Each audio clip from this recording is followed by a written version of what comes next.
The fewer guns we have in the world, the better it is for mankind. They are as determined as ever. Mr. Chairman, small arms and light weapons are truly weapons of mass destruction. The United Nations conspiring with the majority of its members to do what they've already done to their own citizens. Deny you your firearm freedom. In New York, right here in our own shores, we've got a Trojan horse. They want to set U.S. firearms policy. They want to take the decision away from the U.S. electorate and undermine our Constitution. That's really their ultimate agenda, to bring the United States down from the pinnacle of freedom to simply being another one of these socialist states where the government controls everything. And just who are these gun grabbers? Countries like Japan. We strictly punish and control the possession and the use of small arms by civilians. Britain and Australia. Firearm owners in Australia must also demonstrate a genuine reason for ownership. The Netherlands. It's my firm conviction that the illicit trade cannot be tackled without involving the legal arms trade.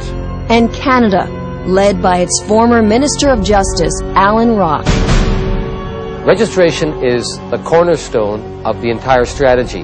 Alan Rock is now Canada's voice at the United Nations. His anti-gun agenda is now front and center at the world stage. That's scary. Scary because the United Nations continues to get away with what it does best. It's a stealth operation. Secretly scheming behind closed doors to outlaw your guns. We must not wait until 2006. Accountable to no one. People don't get elected to the UN. And that's the really scary thing.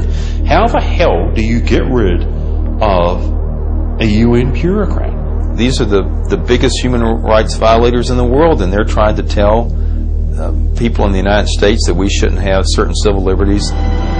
But the UN is not pushing its agenda alone.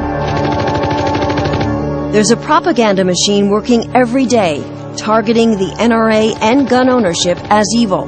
It's called IANSA, the International Action Network on Small Arms. This is not about military small arms. This is not about rocket launchers. What they're really after is my Winchester hunting rifle.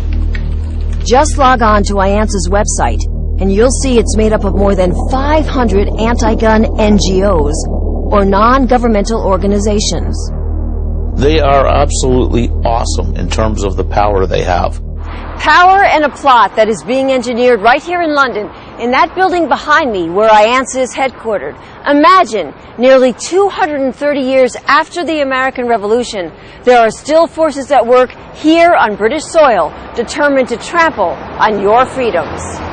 These people believe that ultimately they know how to live your life a heck of a lot better than you do. Hi, I'm Rebecca Peters. But the plot gets even thicker. The woman who heads up IANSA, Rebecca Peters, led the gun ban movement in Australia. It's time for tough gun laws. Gun owners forced to surrender their firearms to the saw blade, scrap heap, and blast furnace. Now, Rebecca Peters is determined to do the same to American gun owners. We phoned Ms. Peters here at her office and also emailed her requesting an interview, but she never called us back. Rebecca Peters is like a live hand grenade with the pin almost out. She is an extremely dangerous person. Dangerous not only because of what she's done, but because of who she knows. She is good at getting funding, and funding is the key. Working for gun hater and billionaire George Soros' Open Society Institute, Rebecca has secured a seemingly endless supply of money for the UN's global gun control agenda. The pro-gun forces are outnumbered, outspent, 20 to 30 to 1. It's huge. We have thus far contributed $1.87 million US. The amount of funding that they're receiving from governments around the world is absolutely staggering. Britain, one of the biggest. After doing some probing, we found out it gave a $2 million grant in 2001 to IANSA through Britain's Global Conflict Prevention Pool's Small Arms Strategy. With titles like that, you can see why the money trail is impossible to trace. I don't know if 10 bloodhounds searching this stuff out with 100 accountants can find it. In fact, you probably didn't know UNICEF is a partner in all of this. Think of the little kid who showed up at your door on Halloween with a UNICEF box. Would you say no? But it's also an instrument to take away your firearms. So the U.S. taxpayers get to pay for a lot of this trash that comes out of the UN to ban what really is a human right. But UN supporters like Amnesty International don't see it that way. The U.S. citizens do not have a blanket right to use these weapons as they feel fit. They think gun owners are primitives who have to be brought into the modern world. And attorney Mark Benenson should know. He was the former chairman for the American branch of Amnesty International. His cousin founded the organization in England in 1961. I recall how horrified they were when they found out that I was a life member of the National Rifle Association.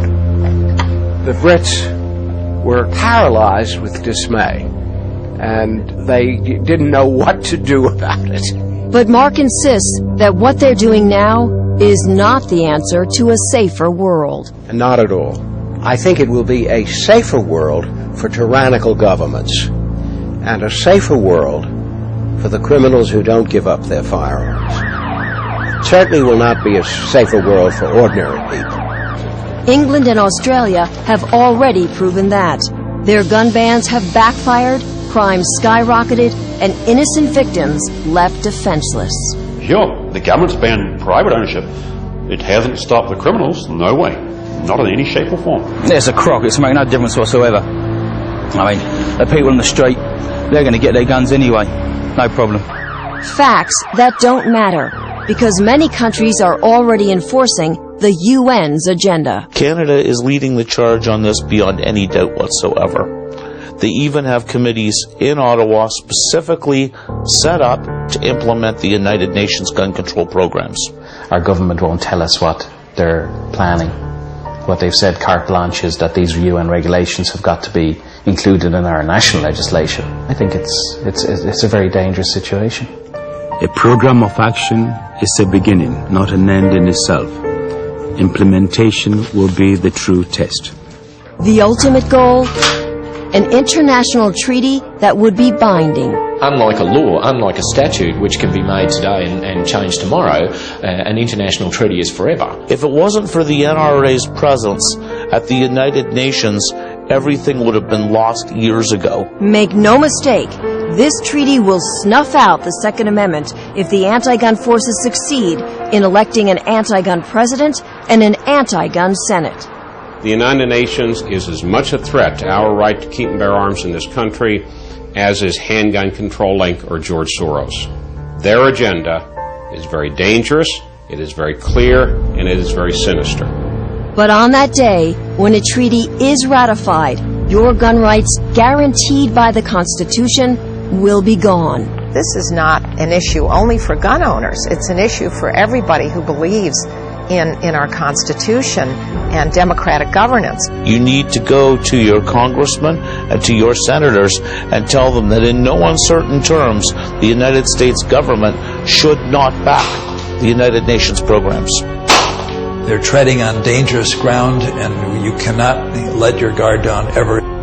Let there be no doubt.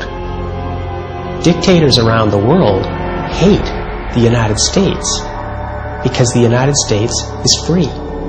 They're scared of your guns and they're going to come and get them.